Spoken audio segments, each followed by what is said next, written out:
Guys, welcome into my college football week number 8 upset alert, where I predict potential upsets against teams that are currently favored. And guys, we begin with a game. I think we're walking right into a trap with this game. The minute this line dropped and it was Ole Miss minus 1.5, I was like, LSU is winning this game. I guarantee it. Then the line went to pick 'em. Now LSU is a 1.5 as a favorite. Guys, everyone and their mom is in on LSU. It feels like we're walking into a trap. All picking LSU and we're all in on the over, and that's starting to feel like a trap.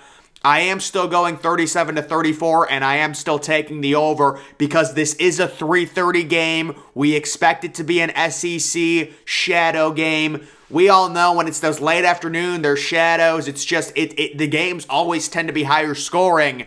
And Jane Daniels did break out last week, but it does feel, if we're all on LSU, it's kind of like, a few of the lines last week, like everyone's like, oh, take Kansas plus the 9 or plus the 8, and Oklahoma covers easily. Although they only did win by 10, but I mean, it felt like they blew Kansas out. Either way, guys, this game feels like a trap. Too many people are in on LSU at this point, in my opinion, but we'll see. Ole Miss, there's no way they stay undefeated for very long. That's why we've been going in on LSU to win this game. And LSU did look good last week. Next, we've got FAU at UTEP. Guys, FAU's offense has really been disappointing recently. UTEP has completely revolutionized their offense. They were horrible, one of the worst offensive teams in college football at the beginning of the season. They've turned it around, and now they're basically elite. And guys, they're 4-point underdogs at home.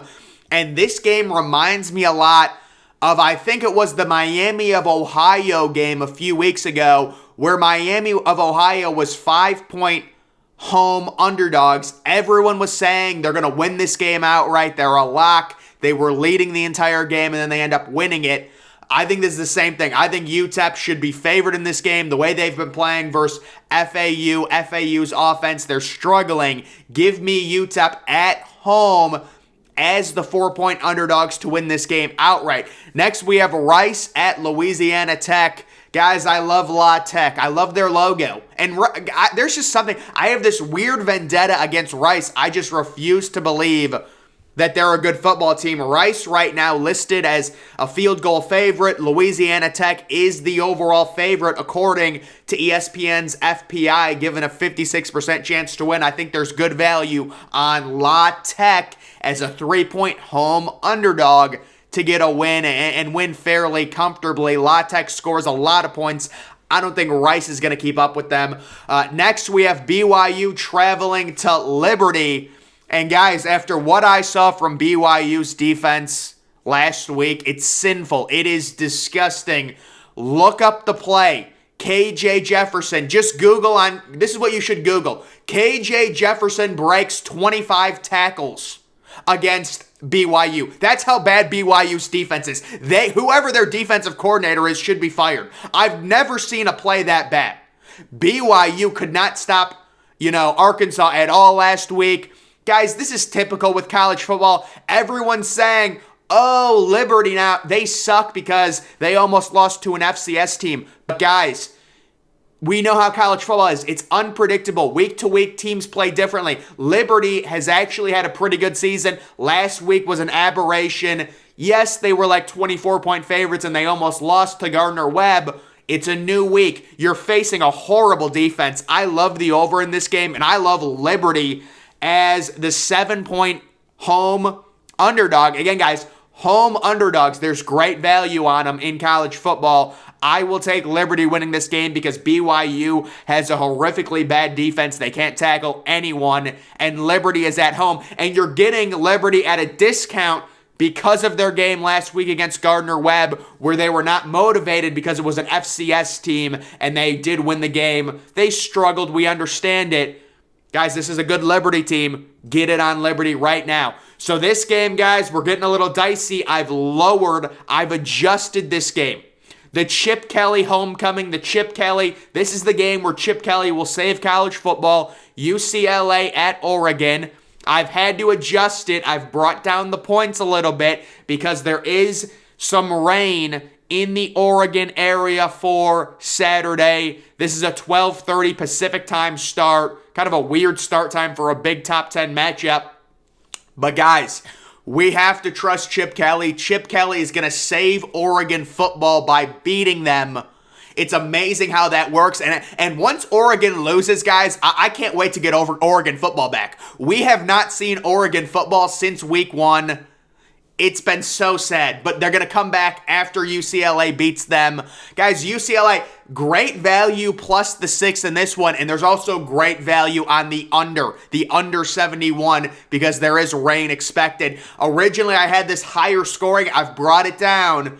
UCLA, trust Chip Kelly. He's the better coach. Dan Lanning, the disgusting collusion in week 1. It's despicable. Karma will get him, and it's coming this week, and it's Chip Kelly. Chip's a superstar. He's in phenomenal shape. I follow his workout plan. Oh, I love Chip Kelly so much. He wins this game. He's the greatest coach in college football history if he wins this game.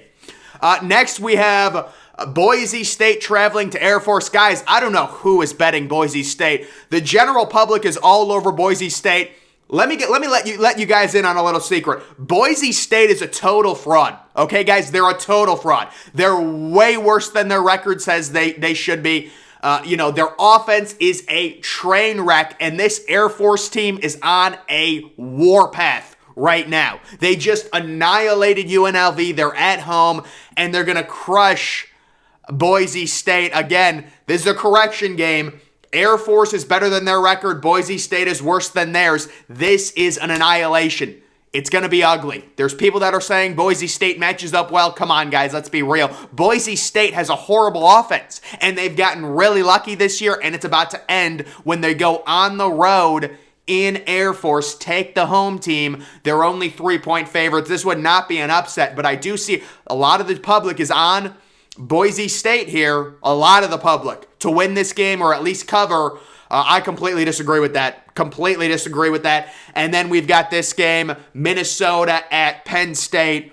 And this line has been bet. Originally, this line got bet up to 5. It's been bet down to 4. I don't know who is taking Minnesota. It's just some of these games, me and the general public are so far off from each other. Just with Minnesota, with the quarterback issues, with their games the past few weeks, they've been terrible. You're going into a hostile environment. I do not understand. And let's not overreact to Penn State. Yes, okay, let me just say Penn State looked horrible against Michigan. Absolutely. But wait a second. Penn State has more talent than Minnesota. They have a massive crowd advantage. They have the whiteout. They have the veteran quarterback. Minnesota has a quarterback injury. They're probably going to be starting their backup with no experience. Why are we betting on Minnesota here? It's just it seems like, okay, Penn State gets crushed last week, but let's not be prisoner of the moment. Let's understand that this Penn State team, we believe in Penn State football. We believe in James Franklin. They know they have to win this game. And I also do like the under. Now, I do have this game going over. The over-under is 44.5. The total here would be 45, but maybe it ends, a little bit lower scoring than this. I am a little bit concerned Penn State might not get into the 30s, but I cannot see Minnesota in their current state covering. I understand they have a good running game, and I understand Penn State's been horrible against the run. But if you're Penn State, you've got to be thinking James Franklin is saying, just load the frickin' box. They can't throw. They cannot throw. So we will see what happens there. And then, guys, I've gone back and forth. Is this a Big 12 parity game? Will TCU finally lose? They're the cat with 9 lives. They keep getting down in these games. They come back. They win the close games. Originally, I picked TCU to win earlier this week. I don't know. I changed it. It's close. It could be a parity game. I loved the value in Kansas State plus the 5, but it's been bet down to 3.5. So I don't know if I love that. But guys, I'm saying I love the under in this game, the under 54.5.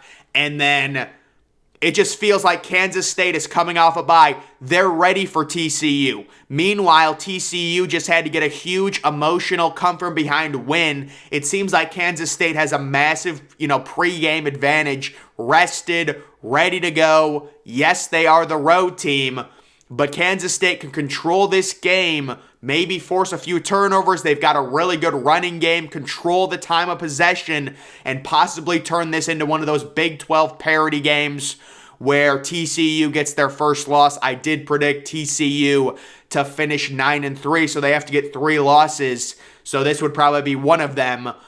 Kansas State. This is a very close game. It's very tough to pick a game like this in the Big 12 because there's so much parity. The teams are similar.